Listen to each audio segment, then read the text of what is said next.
കാലിക്കറ്റ് സർവകലാശാല വിദ്യാർത്ഥി യൂണിയൻ തെരഞ്ഞെടുപ്പിൽ KSU-MSF സഖ്യത്തിന് ഉജ്ജ്വല വിജയം. മുഴുവൻ ജനറൽ സീറ്റുകളിലും UDSF വിജയിച്ചു. 3 ജില്ലാ എക്സിക്യൂട്ടീവ് സ്ഥാനം SFI നേടിയപ്പോൾ 2 ജില്ലകൾ UDSF പിടിച്ചു.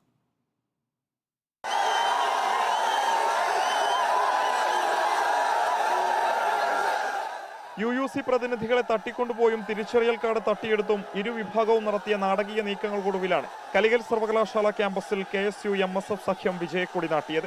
സംസ്ഥാന സെക്രട്ടറി PM ആർഷോ ഉൾപ്പെടെയുള്ള SFI നേതാക്കൾ തെരഞ്ഞെടുപ്പിനെതിരെ പല ഘട്ടങ്ങളിലും രംഗത്ത് വന്നെങ്കിലും വിജയം UDSFന്റെ കൈകളിൽ ഭദ്രമായിരുന്നു. 7 വർഷത്തിനു ശേഷമാണ് KSU-MSF മുന്നണി കാലിക്കറ്റ് സർവകലാശാല യൂണിയൻ പിടിക്കുന്നത്. ചെയർപേഴ്സണായി പാലക്കാട് വിക്ടോറിയ കോളേജിലെ KSU നേതാവ് നിതിൻ ഫാത്തിമ വിജയിച്ചു. SFIയെ 35 വോട്ടുകൾക്കാണ് പരാജയപ്പെടുത്തിയത്. ക്യാമ്പസുകളും യൂണിവേഴ്സിറ്റികളും ആരുടെയും കോട്ടയല്ല, കോപ്പമല്ല. വളാഞ്ചേരി മജ്ലിസ് ആർട്സ് ആൻഡ് സയൻസ് കോളേജിലെ MSF പ്രതിനിധി മുഹമ്മദ് സഫ്വാനാണ് ജനറൽ സെക്രട്ടറി. ഇതിനു പുറമെ 2 വൈസ് ചെയർപേഴ്സൺ സ്ഥാനവും ജോയിന്റ് സെക്രട്ടറി സ്ഥാനവും UDSF സഖ്യം നേടി.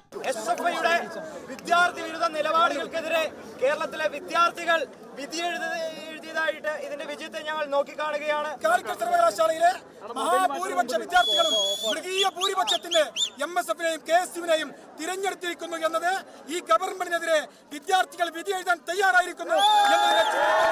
പാലക്കാട്, തൃശൂർ, വയനാട് ജില്ലാ എക്സിക്യൂട്ടീവ് സ്ഥാനം SFI നേടിയപ്പോൾ മലപ്പുറം, കോഴിക്കോട് ജില്ലകൾ UDSF പിടിച്ചു. കേരളത്തിന്റെ ചരിത്രത്തിലാദ്യമായാണ് ഒരു പ്രതിപക്ഷ വിദ്യാർത്ഥി സഖ്യം ഒരു സർവകലാശാല യൂണിയൻ പിടിച്ചെടുക്കുന്നത്. കാലിക്കറ്റ് സർവകലാശാലയുടെ തെരഞ്ഞെടുപ്പ് ചരിത്രത്തിലെ ഏറ്റവും മികച്ച പോരാട്ടങ്ങളിലൊന്നാണ് ഇത്തവണ UDSF കാഴ്ചവെച്ചത്. വടക്കൻ കേരളത്തിലെ ഏറ്റവും വലിയ വിദ്യാഭ്യാസ കേന്ദ്രത്തിലെ രാഷ്ട്രീയ തിരിച്ചുവരവിലൂടെ UDSF കേരളത്തിന് നൽകുന്നതും വലിയ രാഷ്ട്രീയ സന്ദേശമാണ്. വീഡിയോ ജേർണലിസ്റ്റ് വിജിത് തൂർക്കടവിനൊപ്പം reporter Mubashir P. Akbar, in reporter, Tirur.